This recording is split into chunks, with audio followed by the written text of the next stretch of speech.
Every culture has its legends, but in gaming, the myths come coded in pixels. Hidden arcades, cartridges that corrupt the mind, titles that no one can prove ever existed, yet people swear they've played. Tonight we follow the trail of whispers and urban legends into the strange world of cursed video games. Welcome back to the Common Anomaly podcast. I'm your host, Stuart James. Joining me today is Clayton James. How's it going, brother? It's going good. How are you? I'm doing good. How are you doing? You're feeling great, Clayton. How many times have we been over this? I'm getting there. You start the show with energy. You're feeling great. I'm doing good. You know, I was a little self-conscious last week because my throat was still not doing good. Yeah. And I feel like it's still not doing good. Yeah, maybe you got the long COVID, hey? But I'm doing my best. That's good. And I am feeling much better. Yeah, I'm glad you're here. We got a monster recording session today. You know, you're going away again after this week. Yeah. So this is the last episode with Clayton for a little while because you're going on your 2 vacation. weeks. You always do this to me. You leave me hanging, holding the bag. But we've got all our content lined up. We've basically recorded like 5 episodes in 2 weeks here. So most of your September content will be somewhat pre-recorded, and not all of it. Next week we've got a guest. We've got a special guest. That'll be a really fun episode, and it'll dovetail nicely with this episode. So I'm really happy we're digging up some of this pop culture stuff. Cursed video games. I love this topic. Can you talk about why you wanted to do this a little bit? Well, actually, I was all set to do part 2 of the Freemasons this week, but you're like, no, that's too repetitive. We need something else. So I just kind of spat out the first thing that came to mind. I'm like, cursed video games? Haunted video games? Yeah, and I jumped on it. And you were like, yeah. That's awesome. Let's do this. And I'm like, oh, crap. Now I got to...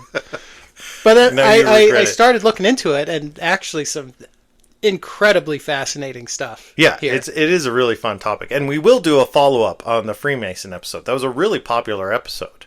Yeah. I was afraid it was going to be dry, but actually we've got quite a lot of positive audience response and feedback on that episode. And we have a ton left over that we didn't get into that, so we definitely will do a follow-up. But yeah, it'll be a couple episodes down the road. Yeah. Do you want to shout out to someone? No, I just wanted to... Back to the Freemasons, just shout out to all the people that liked and subscribed to that episode, and the people that commented on that episode. Yeah, so, a lot of comments. Good engagement. We got some nice feedback from Joyce Shears.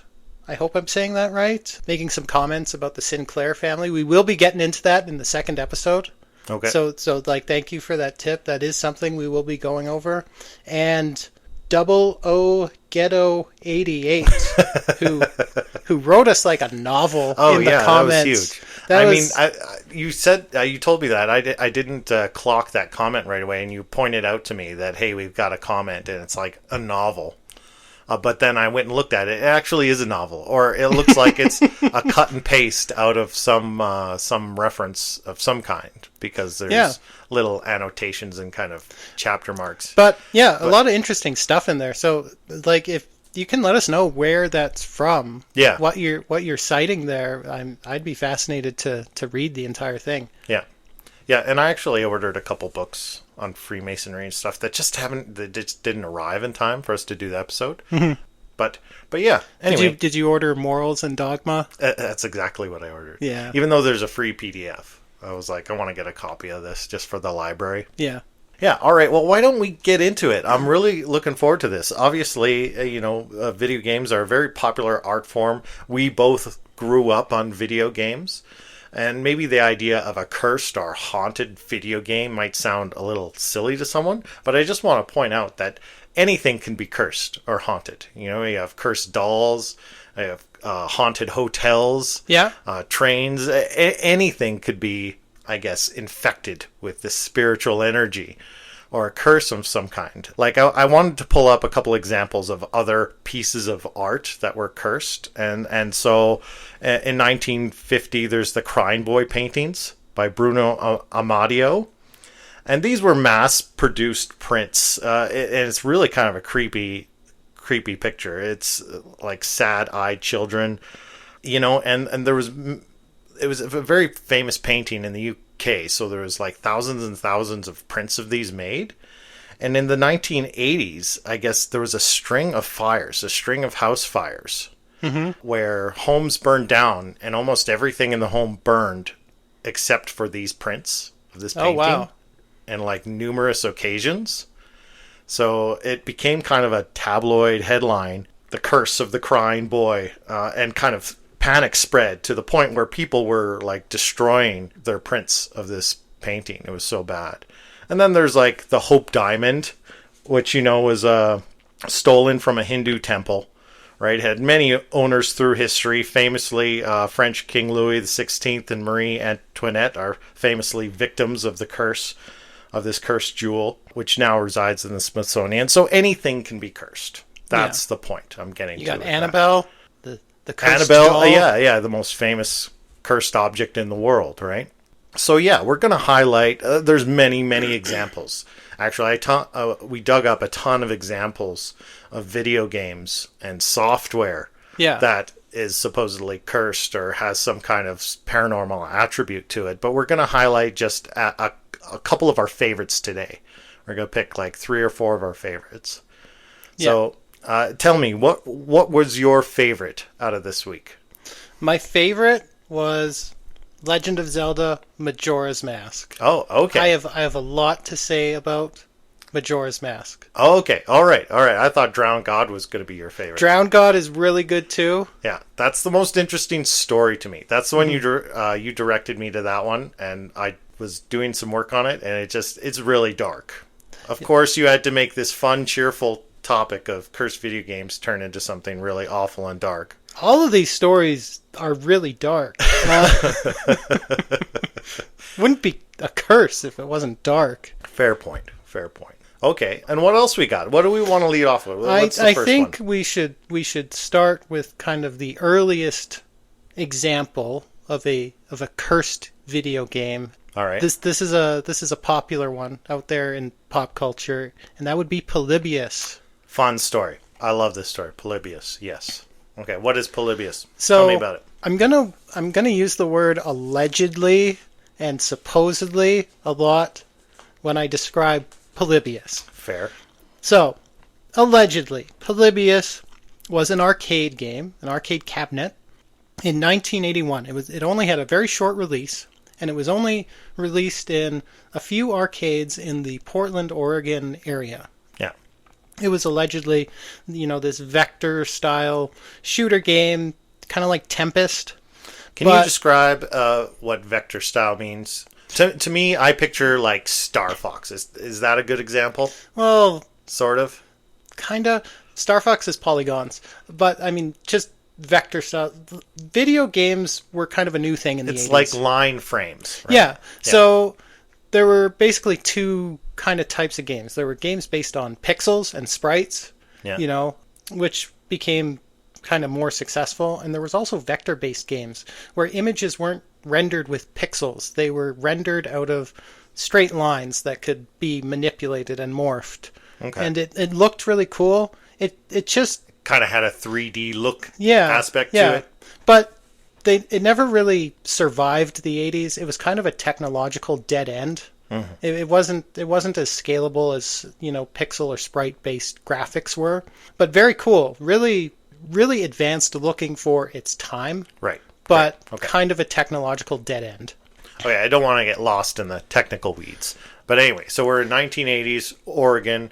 This mysterious new cabinet called Polybius shows up with these vector graphics. And kind of a limited release for an arcade cabinet. Yeah. Wasn't unheard of. A lot of publishers, they would do test launches of prototype games, and they'd only release it in 1 or 2 arcades, and usually for a very short window of time, just to see how it did, see how much money it could make.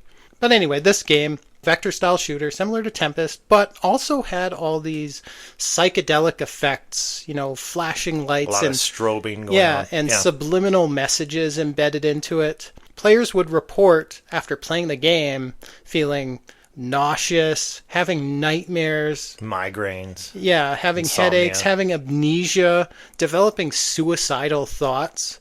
and developing an aversion to video games in general. Which seems counterintuitive to the kind of addictive nature of video games in the first place. Most video games are designed to keep you engaged. Yeah.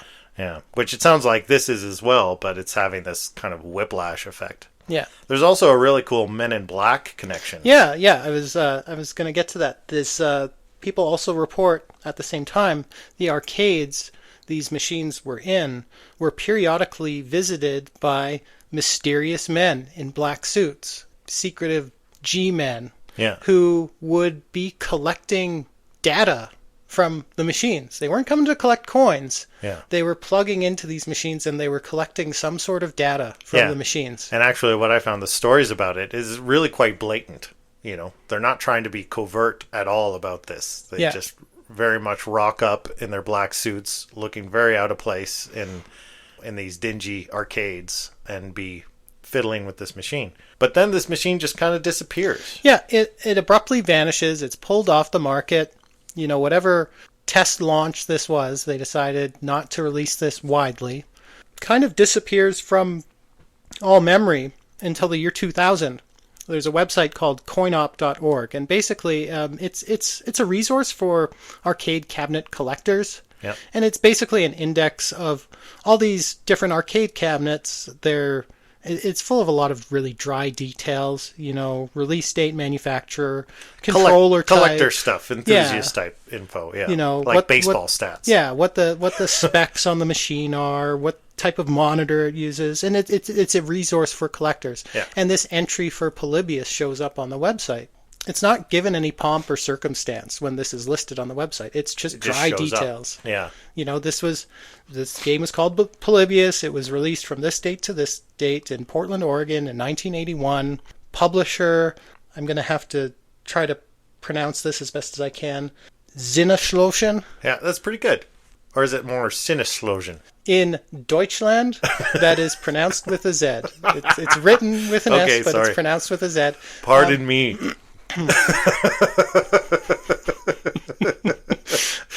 Deutschland. Yeah, that name is actually like a compound German word, but the grammar is not quite correct. But it roughly translates into to extinguish the senses. Yeah, or senseless. Some have interpreted it as but it's kind of a garbled translation, which is another funny point in the whole mythos of this. Yeah. But this company doesn't actually really exist. There's no record of this company, but there's a lot of third-party contractors out there that existed that you won't find any records of. Yeah, that's right. Yeah. Anyway, this posting goes up on coinop.org. There's really nothing more to the story, but people latch onto this and say, I remember playing this game. Yeah. I lived in Portland in the 80s, and I remember it. And they start telling the stories about the headaches and the nightmares and the amnesia and the suicides and the men in black. Yeah. And this whole story develops, and people start theorizing, was Polybius some sort of MK Ultra experiment? Mind control experiment. Yeah, well, and I mean, we know MK Ultra was real. Yeah. Well, and that's the whole thing about this is a lot of people are quick to write it off as legend because, just a crazy urban legend that just gained traction. Yeah. And people latched onto. I would point out that just all of the circumstantial input around the legend, all those things all kind of are sort of real. Yeah. Like there was a big flop, or I guess mini crisis of people suffering migraines and having seizures and having kind of running into medical issues from playing too many video games. A lot of it was just like being kind of spending way too much time trying to get a high score and having too much sugar. Yeah. And one guy at some point had a heart attack after hitting a high score. Two people. A lot of people saying when they say Polybius never existed, it's a fake story. Yeah. They will say that the memory is they're misattributing Polybius to another game called Berserk. Yeah. Which or a slew of other games, right? It's kind of an amalgamation of just kind of things that were going on at the time. But the game Berserk specifically is tied to two deaths. because Berserk is often described as one of the most stress-inducing video games ever made. Okay. Basically, you're navigating this little maze, and you're trying to avoid these killer robots that are constantly chasing you. And you can kill the robots, and you can't touch any of the walls. The walls are all electrified. If you touch one of the robots, if you touch one of the walls, you're dead. Touch anything, you're dead. Now, occasionally, as you're trying to navigate through this maze, this giant smiley face will start chasing you. And you can't kill this smiley face. You just have to get away from it. And it's an endless maze. It's basically an endless game. You just play to rack up a high score. Right. Navigating this maze and chasing from this, being chased by killer robots and a smiley face. It's very stress-inducing. And in 1981, this young man named Jeff Daly, this was in Calumet City, Illinois. He was 19. Immediately after posting a high score of 16,660 points, right after that, he instantly drops dead from a heart attack. Yeah. He had no prior known medical conditions. This is just a testament to how stress-inducing this game was. Yeah. And then a year later, it happened again. Same city, Calumet City, Illinois. Another young man, Peter Bukowski, he was 18.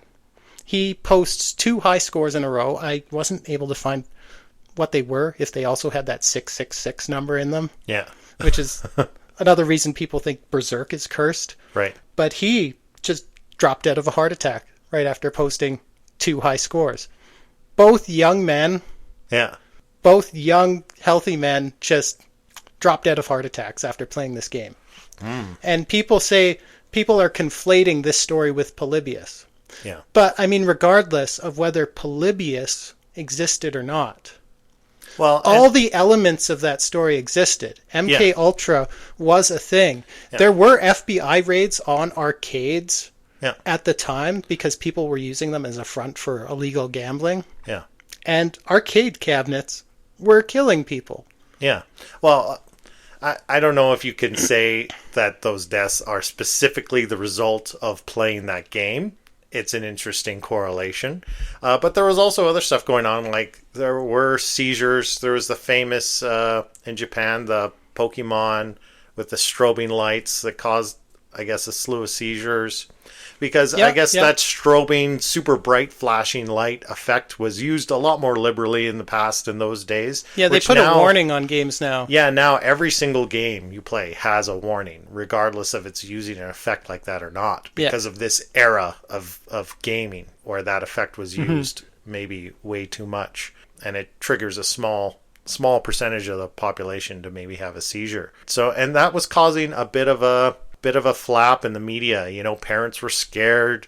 You know, they thought these arcades were havens of like drug deals, bad places for their kids to spend time, and that these video games were actually harmful to their children's health. So that was a big concern at the time.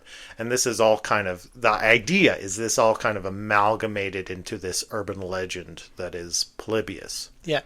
When no actual physical cabinets have been found, supposedly there are a lot of kind of fanfic recreations. People have recreated the game and the arcade cabinet from people's descriptions of it. Yeah, and you're right. But it's one of those things where people have really latched on to the idea of it and this memory of it. I wonder if it's kind of that Mandela effect situation where once the legend is born, all of a sudden kind of perhaps false memories bleed in where people see it and it looks sort of familiar. It fits the bill of a lot of events that kind of loosely correlate to that period of time, and it creates a false memory. What do you think?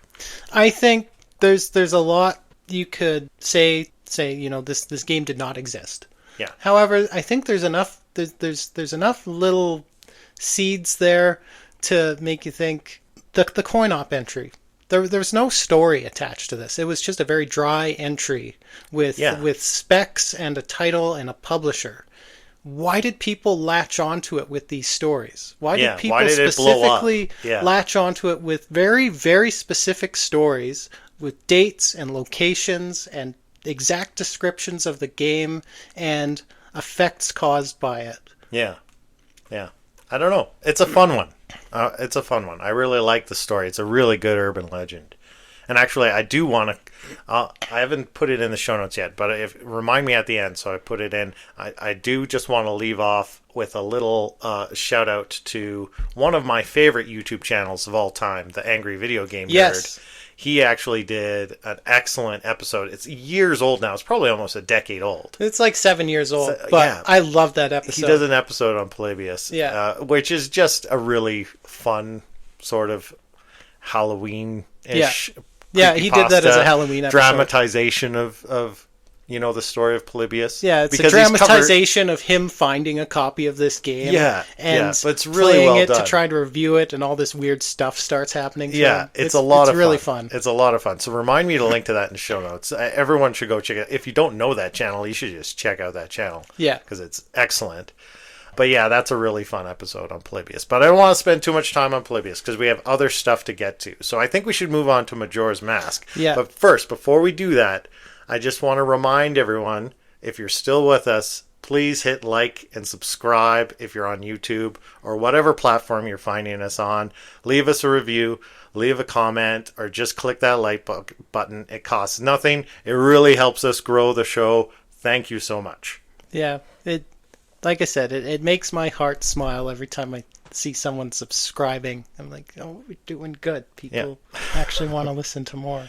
All right. So I've got absolutely nothing on Majora's Mask. I love the Zelda games. I remember playing this one, but I never finished it. It frustrated the hell out of me. But I know you've got like 60 pages of notes on it. You know what Majora's Mask is to me? It is like the Shining of video games. Yeah. It was weird. Not really well understood at the time of its release. It didn't do too well when it was released, but it's developed this cult following.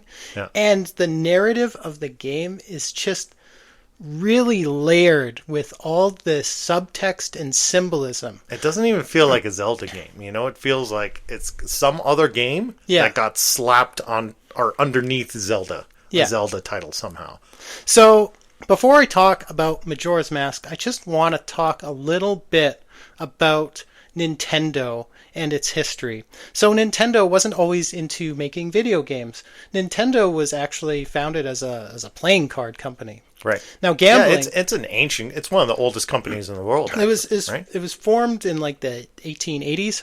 Okay. Yeah. Been around a long time. Playing card company. Now, gambling was, for much of Japan's history, gambling has been illegal. Right. Now, if these playing cards were often used in illegal gambling dens. So if you were making playing cards, you were often doing business with the Yakuza. Nintendo has a long history of ties with the Yakuza. Really? Yeah, very long history. Actually, that's interesting. They've always, as far as they go in terms of video game culture and their history as a company made for video games, they're very much the children friendly, stay focused on the young. Yeah, and that was a very deliberate effort by, God, I forgot to write down his name, but the CEO of Nintendo for most of the 20th century. Yeah. From like the 1940s to his death in 2001, it had the same CEO, and he was often referred to as the Emperor of Kyoto because he was so comfortable navigating like the criminal underworld and doing business with the Yakuza and being really ruthless and vicious in just powering through his competitors. Really? Yeah, the guy was like, he's remembered as being such a gangster.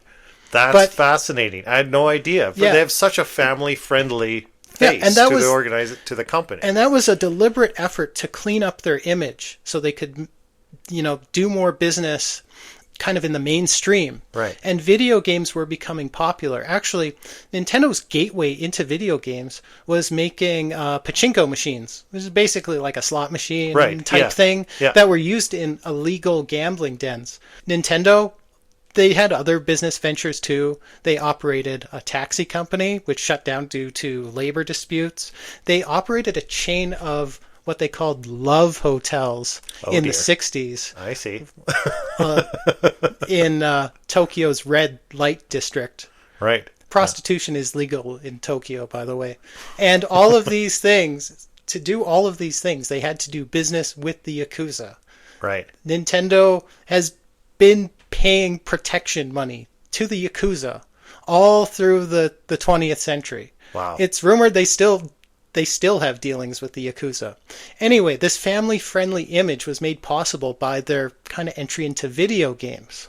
Now, one of the men that made all this possible was named Gunpei Yukoi. I hope I'm pronouncing that close to right. I know that you're doing your best. Yeah. So Gunpei Yukoi, he was a designer, both hardware and software. He rose to become Nintendo's head of R&D. And he's credited with inventing, the D-pad, Nintendo's directional controller. He invented the hardware behind the Game Boy. Okay. And he created the Metroid franchise, the first Metroid game. Oh, he was the fantastic. lead designer on that. Yeah. One of my favorites. Yeah. One of my favorites, yeah. And he was the mentor of a man named Shigeru Miyamoto, who went on to create Mario and Donkey Kong and Zelda and all that. Anyway, Gunpei Yukoi, in the 90s, he was starting to fall out of favor with Nintendo because the Virtual Boy had just been released. He was the lead designer on that. Oh, yeah. Absolute commercial failure. Yeah. Total bomb. And yeah. This was Not ready. huge this was a huge embarrassment for Nintendo. Yeah. And Gunpei felt like he was being blamed for it. Right. We've all been there. In corporate culture, something goes horribly wrong. Yeah, and shit rolls downhill. It becomes a game of face saving. Who's got to take the fall for this? And every finger was specifically pointed at this guy. So he left Nintendo. Nintendo was hugely embarrassed by this failure that was the Virtual Boy. Gunpei leaves, and he is starting his own game company that is going to be a direct competitor to Nintendo. Right. In 1997, Gunpei dies in a freak traffic accident. They call it's often specifically referred to as a freak traffic accident. Right. He is by freak traffic accident, I take that to mean highly unlikely to actually happen. He is driving on the highway and he rear ends another vehicle which is in front of him and stops abruptly. Yeah. So he gets out of his vehicle to inspect the damage, and another vehicle approaches from behind and just plows into him. Right. He's taken to hospital, but he dies 2 hours later. So I feel like you're intimating that this was a hit. Yeah, so officially this is a freak traffic accident, but it was at the time widely believed, both within Nintendo and in the general public, and is still very widely believed, that this whole accident was engineered by the Yakuza. Not only had he embarrassed Nintendo with this failure that was the Virtual Boy, now he was taking all that knowledge of things he'd designed over the years and he was going to form a competitor. Wow. We should be careful what we say. I don't want to get in trouble with the Yakuza. Although we have yet to have a single download from Japan.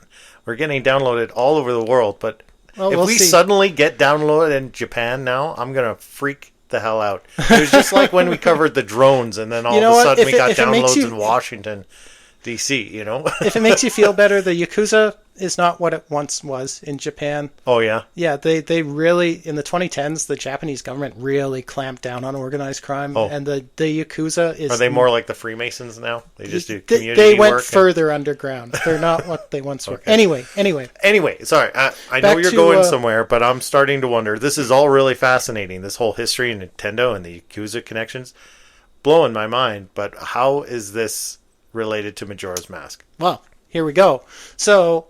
right after Gunpei dies, and there's all these stories floating around the Nintendo offices that this was the Yakuza.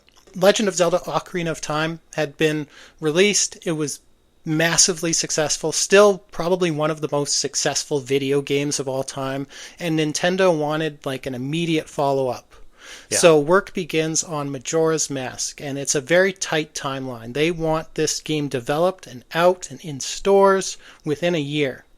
Now, a game of this scope usually has a 3 or 4 year development cycle, but they want it out in a year. Yeah. So this team is pressure. Pretty under pressure, pretty stressed out. And Gunpei, he was a friend and mentor to everyone in those offices. These people are still grieving.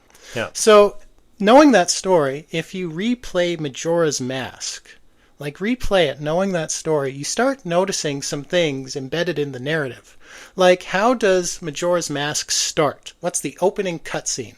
Link, our hero, he's on his horse, and he's riding through the woods because he's trying to find his old friend Navi, who is your companion in the first game. Yeah. And his horse gets freaked out, and he falls off his horse.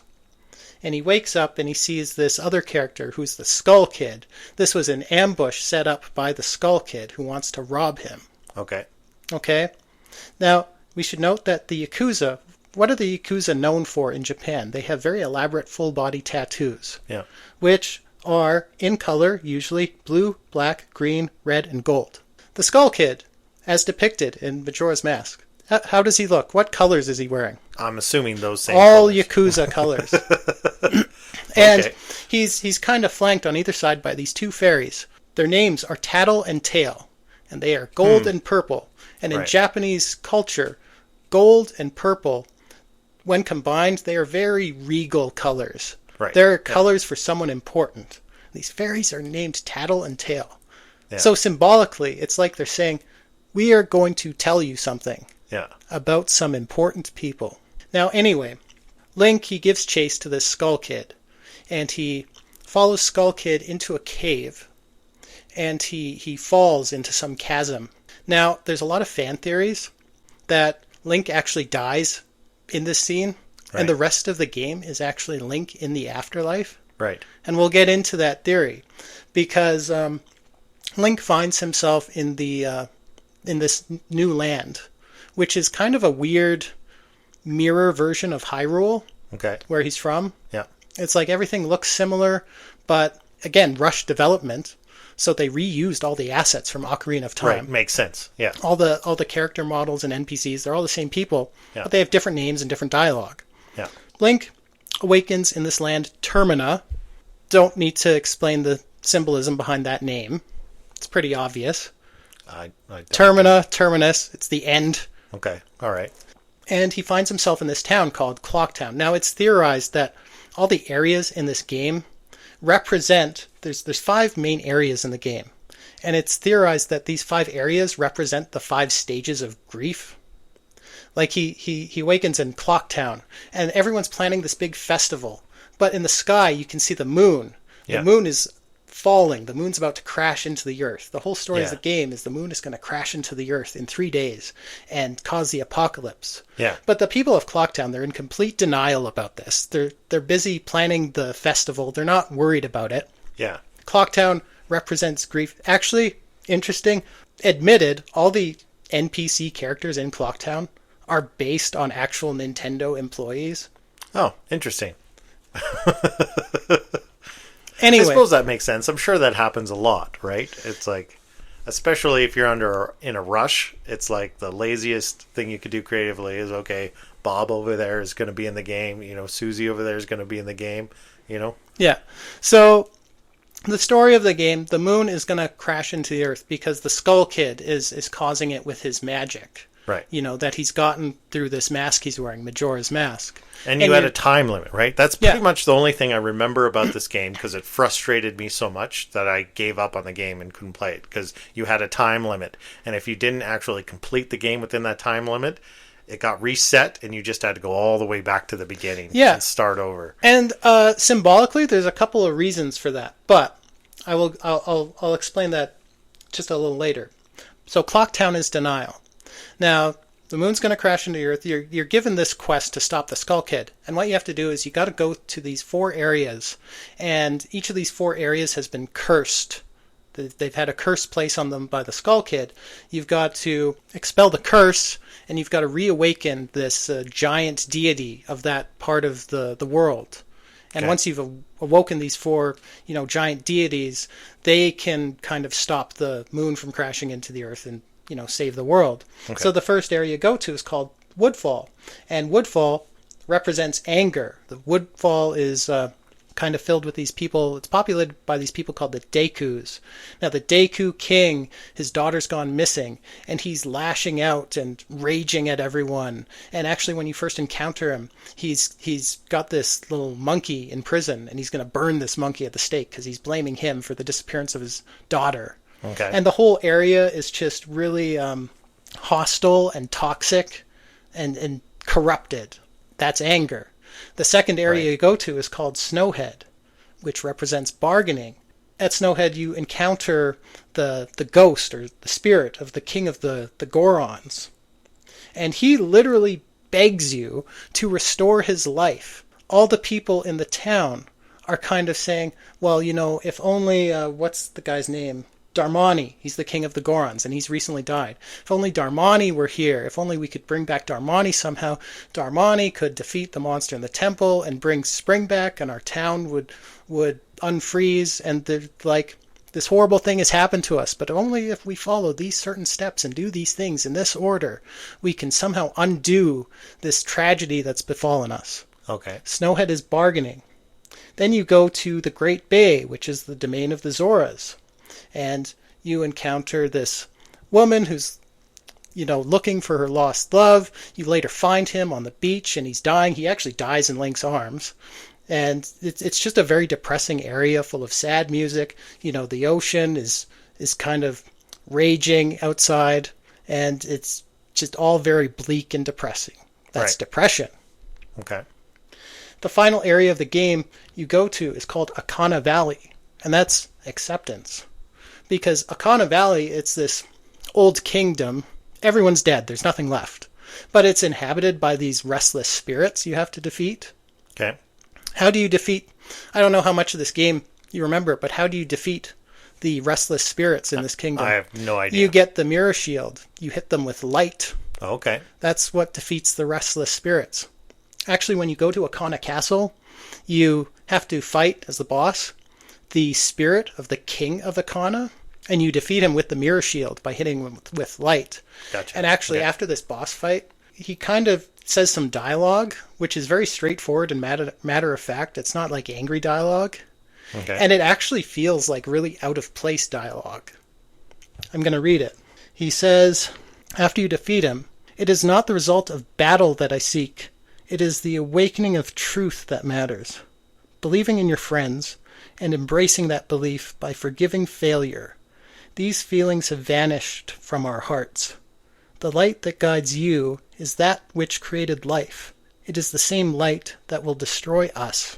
Okay. So you have it- Link confronting death directly. Yeah. That's acceptance. Yeah. And like you say, all the main chapters of the game seem to reflect stages of grief. So very much the game, as you're describing it, is a homage or honoring their fallen colleague and kind of laying the blame at the higher ups in Nintendo. And the Yakuza specifically. Yeah. It's right there Yeah. in the symbolism in the game. Yeah. Just to recap that Yeah. whole theorem. Yeah. But anyway, as you progress through these areas, you're collecting these different masks, right? Okay. These masks, when you put them on, they'll transform Link and they'll give him different abilities. So after you defeat all these areas and you awaken the four deities, you're kind of taken back to where it all began. You go back to Clocktown and you climb the clock tower and you go onto the moon, which is about to hit the Earth. Okay. Once you're on the moon, it's kind of this surreal, dreamlike sequence of events, because compared to the Armageddon outside, once you're on the moon, you're presented with this beautiful meadow with children running around. Yeah. And what you do is you give your masks that you've collected throughout the game to these children.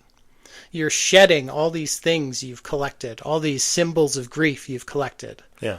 And once you've given away all your masks, you get one final mask called the Fierce Deity Mask, which transforms Link into his true adult form, and then you're able to finally go confront Majora as the final boss of the game.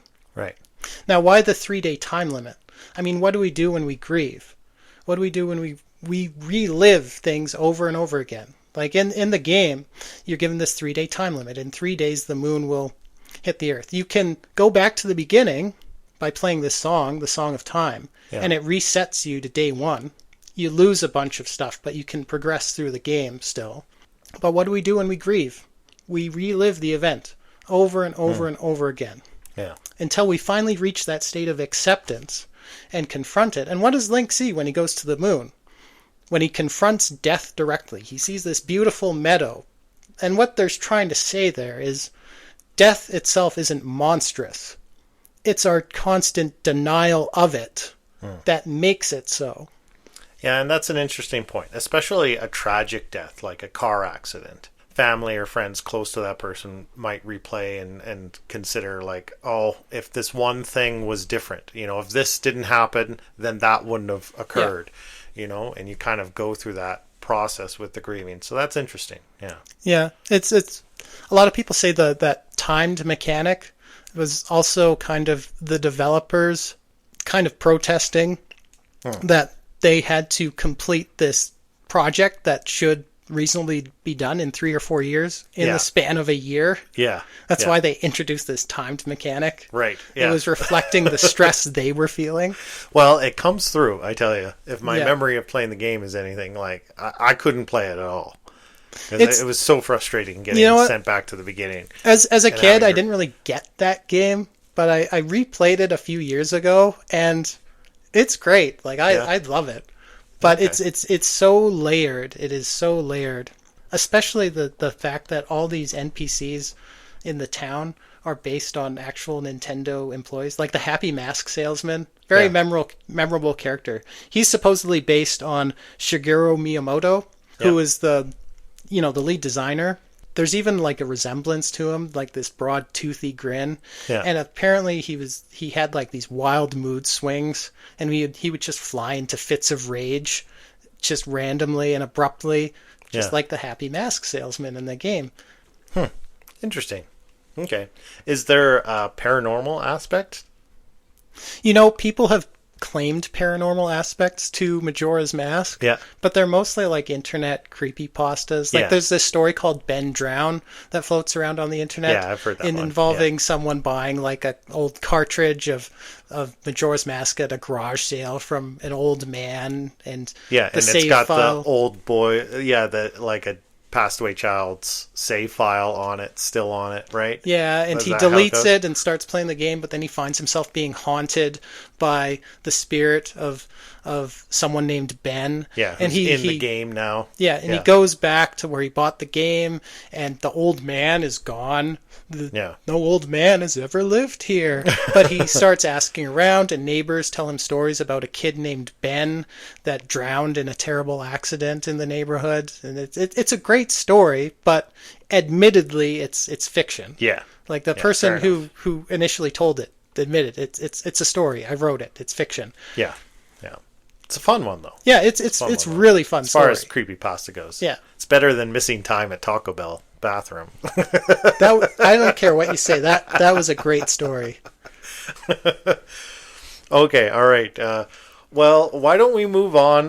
We're running out of time, but I really do. We'll have to keep it tight, but I do want to spend just like 5-10 minutes on Drowned God. Oh, well, we could. Because that was a really we could do a whole episode on Drowned God. I know. I still want to cover it because we do have roughly 10 minutes, and it was my favorite this week.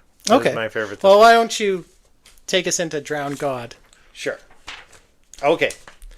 So what is it? Drowned God is a 1996 PC adventure game. It's kind of in that area of point-and-click like PC Myst. games like Myst or King's Quest was another favorite of ours back in the day. It was made by Inkscape and designed by a man named Harry Horse, which is a pseudonym. He was originally Richard Horn. Yeah. Really interesting fellow. And the story of this game is more a story of him as a person and the lead developer of this game. So this game, creepy as hell. You'll have to go look it up. I'll link in the show notes to the wiki just so you can go and look it up. It's recently been re-released. Oh, has it? On GOG and awesome. on Steam.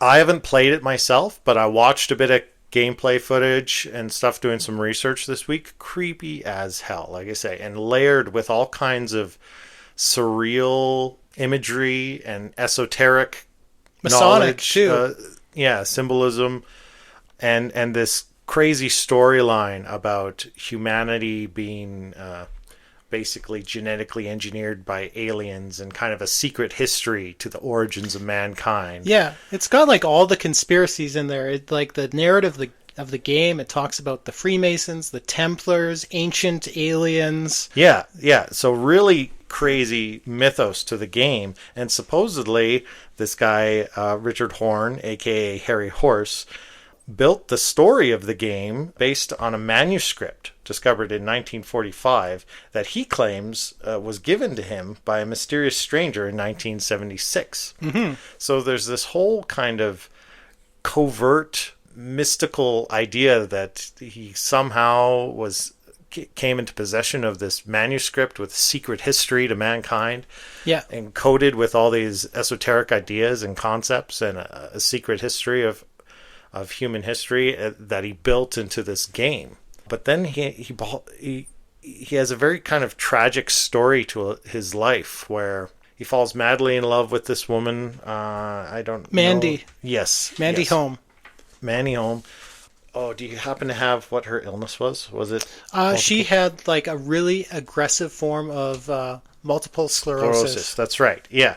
And so she became increasingly ill, and it kind of destroyed his life, and he really started to lose it. Basically, the whole thing ends in a very tragic kind of multiple murder suicide, apparently, where Harry Horse, he supposedly had bipolar disorder, Mm-hmm. and he was known throughout his life.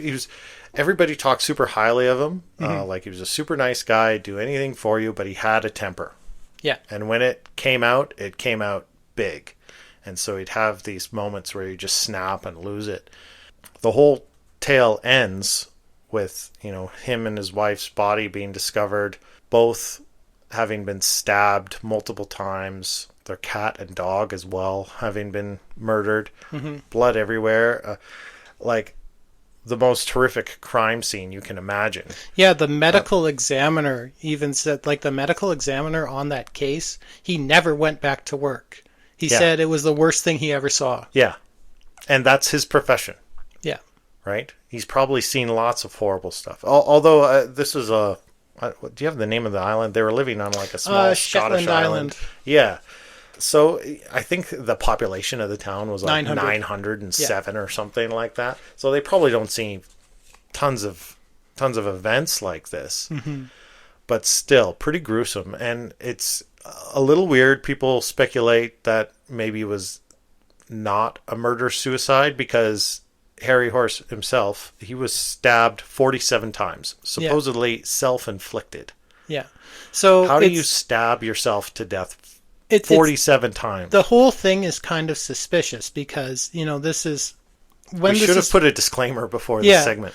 when this scene is first discovered, as it's reported in the press, it's reported as this very romantic Romeo and Juliet kind of thing, and it's reported that Mandy was on her way out, and they both overdosed on her pain medication. Right. And it was like a suicide pact. That's how it was reported. And then slowly details start to trickle out that, like, no, this was a very violent scene. Yeah. Both these people were like stabbed dozens of times, and their pets. This was an incredibly violent scene. It's kind of pinned on Richard Horn that he kind of snapped and he killed his wife, killed their pets, and then turned the knife on himself. And it was reported that he must have taken, like, he could have only done this if he'd taken some kind of cocktail of drugs to numb himself before doing these things. Yeah. Although the toxicology that's report... not true. Yeah. Later, the toxicology report is made public. He had nothing in his system, not even alcohol. If he did this to himself, like, I don't see how he could have done this to himself. Yeah. And I mean, it does sound like he could have likely had a severe psychotic break. And we know from going back to the Elisa Lam case that you can be quite high functioning in the throes of a psychotic break. Yeah. And he was bipolar and he had this severe temper. And he was under an incredible amount of emotional strain at the time. His wife was dying. He's quoted as saying to other people that he was in a living hell. Yeah. He was under a great deal of pressure. It's entirely likely he could have had a psychotic break and done this. But again, it was so violent. Yeah, It's like a so lot of disturbing. people, a lot of people will say that like this was not a murder suicide. Like both these people were killed. Yeah. And But why? a lot of the fingers actually get pointed at our friends the Freemasons. The Freemasons. That Harry Horse, aka Richard Horn, he revealed too much in this manuscript he tried to publish. Right. He couldn't publish the manuscript.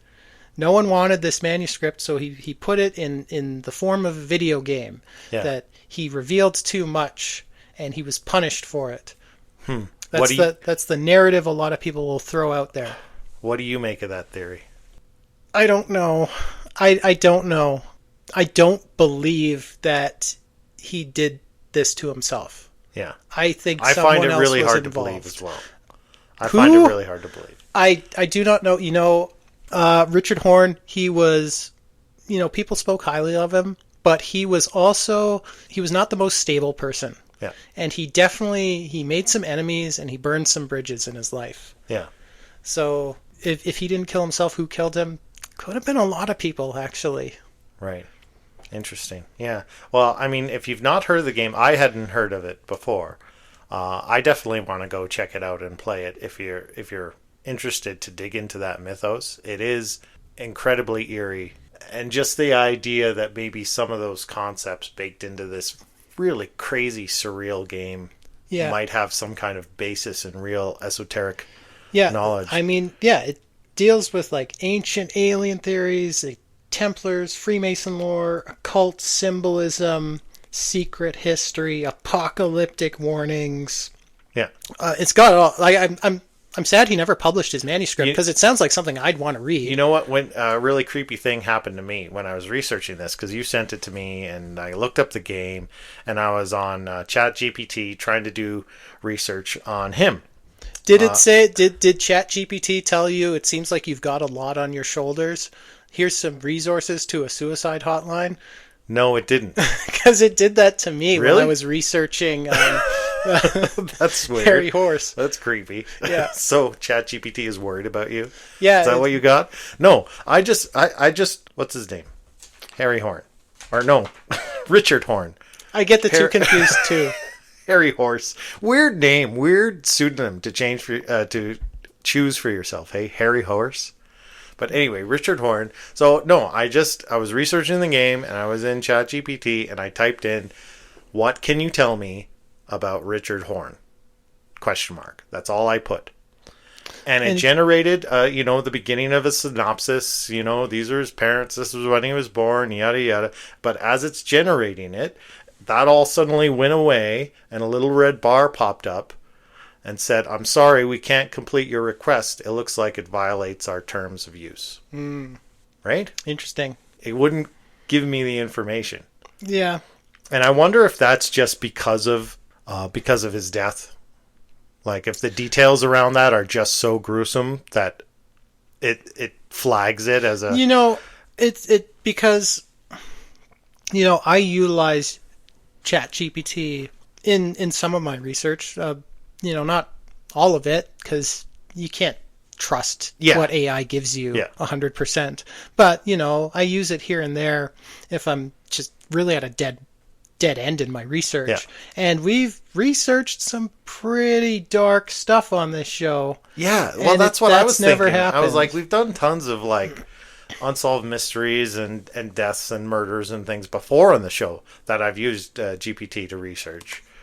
Like, what is different about this, right? So my conspiratorial mind started going a little bit, is this a flagged topic? We don't talk about this guy, maybe. Is there a little bit of a wall here? You know what? What's funny? This is a bit of a tangent, and I know we're right at the end here. We got to wrap this up. I got one last thing I want to talk about really quick before we end. All right. I just want to point this out because I mentioned Assassin's Creed on the last episode when we were talking about Freemasons and all the Masonic imagery and symbolism that's baked into those games. And so there was a remaster of Assassin's Creed 3, which is centered around the American Revolution. I really think you should play that. You've not played any of those games. Okay. I'm a big fan of them, and I know you're doing a lot of homework on American history right now. So I think that would be a fun one for you to play. But anyway, I started playing it, and you know in video games, open world games, how it gives you a direction indicator where the direction you're supposed to be heading in the open world to your the next point in the story to progress the story forward. And I realized in all the Assassin's Creed games, you know what that indicator is? In most games, it's a dot or maybe a crosshair or something, a little indicator symbol. In all the Assassin's Creed games, do you know what it is? It's a hexagon. Oh, our friends, the Saturn The worshippers cult of again. Saturn, yeah, that's right. You know what? That's right. Also, in Drowned God, a lot of Saturn symbolism. I have like a whole section of notes on it, but we can talk about that another time. Okay. What I really want to talk about is another story. This story of Harry Horse and Drowned God reminded me of. Okay. Have you ever heard of the Tetris murders? No. You've got literally five It's minutes. a short story, Okay. but I'm surprised you haven't. So, this fellow, his name was Vladimir Pokilko. I'm probably not pronouncing that right.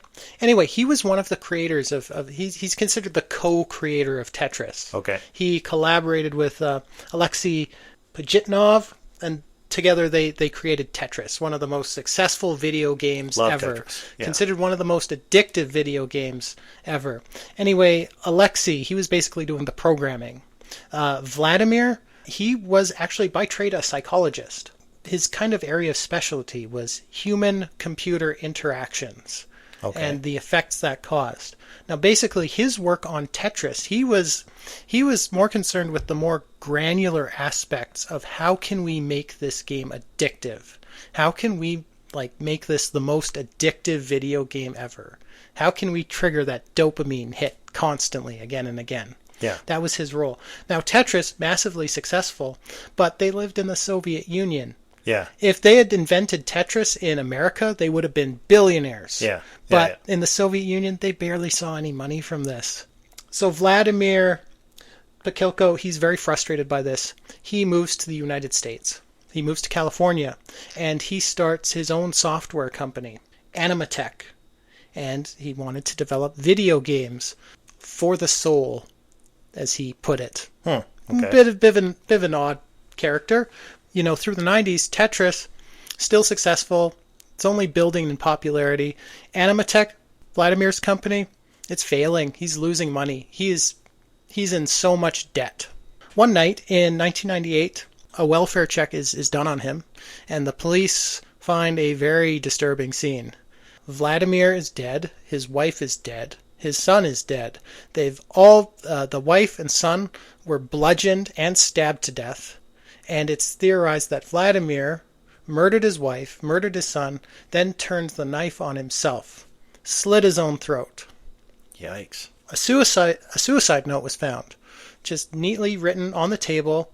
It said, "I've been eaten alive," and it's signed Vladimir. And beneath that is a little postscript that reads, "Just remember that I exist, the devil."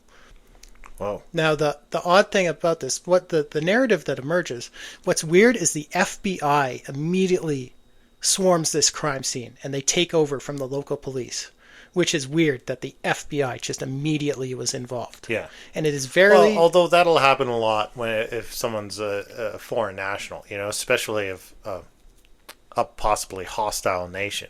Oh, maybe that was it. The FBI would often get involved. But it is very quickly ruled a murder-suicide. Yeah. Vladimir snapped. He murdered his wife. He murdered his son. Killed himself. But a lot of the people involved in the investigation have come forward and say, we don't buy that. It's weird that they went with that even. Because, the medical examiner is reported as saying he could not have killed himself in this way. It said he slit his own throat. But they say, the actual wound, it wasn't like he slit his throat. His head was damn nearly cut off. Right. Like, Yeah. a person could Yeah. not have done that to themselves. Yeah, you wouldn't be able to apply enough force on Yeah. yourself. And she said the blood spatter was all wrong. It was too low to the ground. In order for him to have done this himself, he would have had to be lying on the floor and bent at a really awkward angle to do this to himself. And it was just nearly impossible he did this to himself. Plus, the scene itself, the police didn't find a single fingerprint on anything. The whole house had been wiped down for fingerprints before the police arrived. And there were the remains of burned documents in the fireplace. Right. And if this man was going to kill himself and his whole family, Yeah, why is you're he not- worried about burning documents? Yeah. So it's this huge mystery, like, did he really kill himself? I doubt it, but who killed him? And a lot of people point their fingers at the Russian government. Yeah.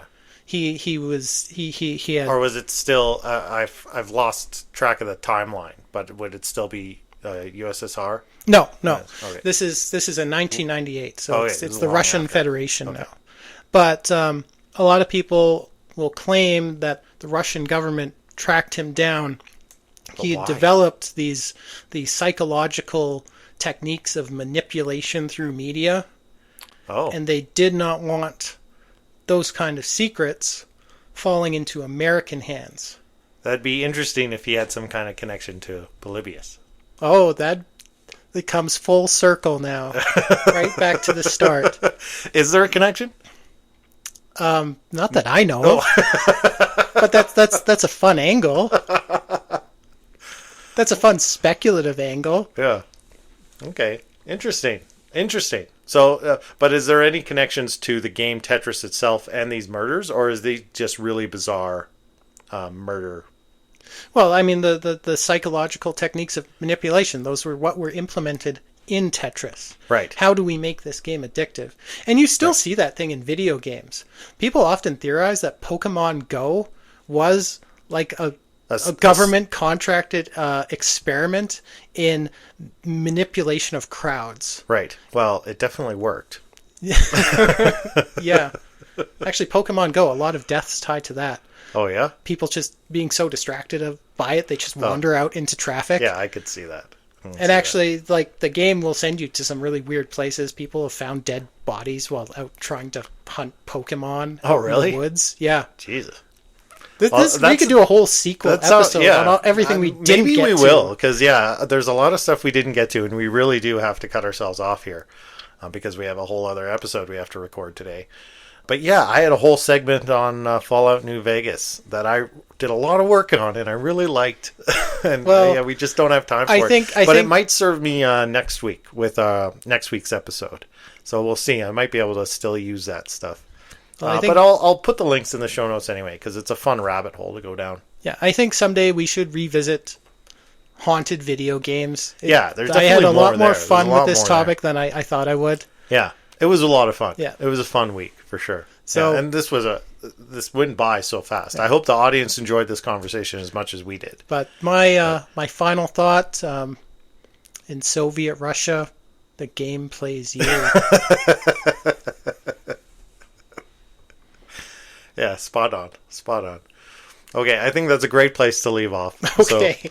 So, we've got still a lot of work ahead of us today. So, I'm going to wrap it up super quick. If you're still with us, again, like, subscribe, do all that stuff. But more than anything, have a great weekend. Thanks for being with us and listening this long.